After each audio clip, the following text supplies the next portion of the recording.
প্রথম দেখা হলো, তখন বিকেল ঘনিয়ে আসছে, বাতাসে শীতের আমেজ। 10ই অক্টোবর তাদের দীর্ঘক্ষণ কথা বলে টেলিফোনে। সেদিন ছেলেটি নতুন কেনা টবে গোলাপের চারা লাগালো। 30শে অক্টোবর রেস্টুরেন্টে নিরালা কেবিনে ছেলেটি বলল, তোমাকে আমি ভালোবাসি। মেয়েটি লজ্জায় মাথা নিচু করে টেবিলে আঁকি বুকি কাটল। 12ই ডিসেম্বর গোড়ার কাছে কুড়ি ধরল। মেয়েটি রেস্টুরেন্টে ছেলেটিকে জিজ্ঞাসা করল, কেন ভালোবাসো আমায়? আমি সুন্দরী তাই? তোমার চেয়েও সুন্দরী আছে কত। আমার বাবার প্রচুর অর্থ তাই? তোমার বাবার চেয়েও বড় লোক এখানে কম আছে। তাহলে ভালোবাসি ভালোবাসি তাহার আবার কারণ হয় না। মেয়েটি বাড়ি ফিরে বন্ধুদের সঙ্গে টেলিফোনে অনেক আলোচনা করল। সবাই এক বাক্যে বুঝিয়ে দিল, ভালো যখন বাসে তখন একটা কিছু কারণ আছে তো বটে, সেটা না বুঝে বেশি এগোস না। 3রা জানুয়ারি মেয়েটি বলল, আমার কাছে কি চাও? কই চাই না তো কিছুই। ভালোবাসো অথচ চাও না? তাহলে না চাহিলে জানে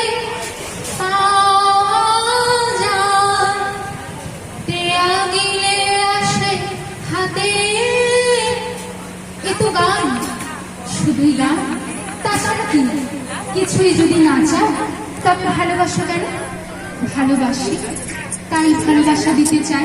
হ্যালো, চাইবো কেন? তুমি সত্যি। 10ই ফেব্রুয়ারি দেখা হলো মেট্রো স্টেশনে পাতালে। ছেলেটি বলল, আমি কাল সারা রাত বাঁশি বাজিয়েছি। সারা রাত তুমি নাচছিলে। অসামান্য অনন্য সে নাচ। কাল সারা রাত আমি ঘুমিয়েছি।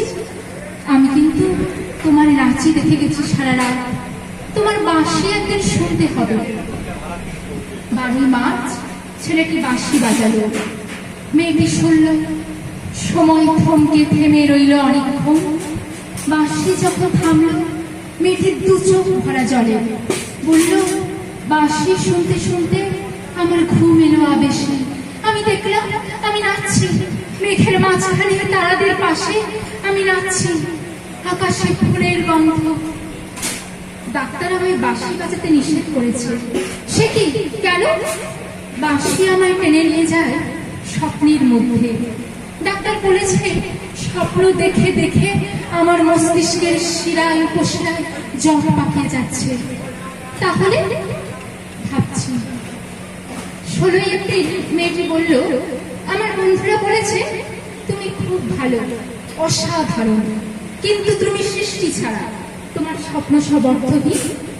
আমি জানি। স্বপ্ন টপ্ন ছেড়ে দিতে পারো না তুমি? না। তাহলে তাহলে তুমি তো আমাকে হারাবে। তোমাকে পাইনি তো কখনো।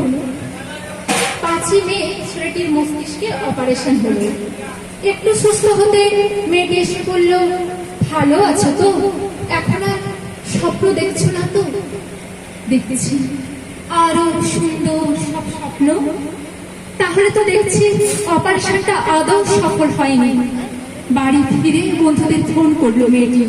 বন্ধুরা এক বাক্যে বলল, বাঁশি বাজানো, স্বপ্ন দেখা, ওসব ব্যাকডেটের সৃষ্টি ছাড়া তুই আর লোক পেলি না। তুই এত রূপসী, তোর এত উজ্জ্বল প্রসপেক্ট। ভালো যদি চাস তাহলে শিগগির বিয়ে করে ফেল তোর দাদার সেই বন্ধুকে। উনি তো শুনলাম কানাডাতে সেটেল করবেন। 7ই জুলাই মেয়েটি আবার জিজ্ঞেস করল, তুমি সত্যি সত্যি কি চাও বলো তো?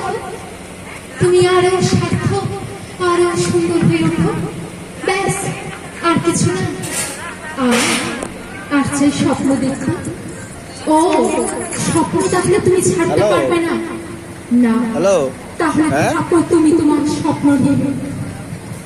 12ই আগস্ট গোলাপ গাছে ফুল ফুটলো অনেক। সেদিন দুপুরে ছেলেটির মস্তিষ্কে আবার অপারেশন হলো 13 সেপ্টেম্বর। আচ্ছা আচ্ছা, ছেলেটি সব মারা নিয়ে গেল যাচ্ছি 10 মিনিট পরে। 14 সেপ্টেম্বর মেয়েটির শুভ বিবাহ সুসম্পন্ন হলো কানাডাগামী পাত্রের সঙ্গে। 20 সেপ্টেম্বর গোলাপ গাছটি হঠাৎ ঝড়ে উপড়ে গেল। সেদিন সন্ধ্যের বিমানে মেয়েটির হানি হয়ে গেল। যাবার আগে বন্ধুদের বলে গেল, স্বপ্নের চেয়ে বাস্তব অনেক ভালো রে, অনেক মধুর স্বপ্ন দেখে কেবল বোকারা। 4 অক্টোবর ছেলেটির মা ঝড়ে পড়া গোলাপ গাছটিকে সযত্নে উপড়ে তুলে ফেলে দিলেন। শূন্য টবে তখন কয়েকটা পোকা আর কয়েকটা মাছি। আমি ঠিক জানি না ওগুলো পোকা, মাছি নাকি ছেলেটির স্বপ্ন। আমি ঠিক জানি না, ঠিক জানি না। নমস্কার।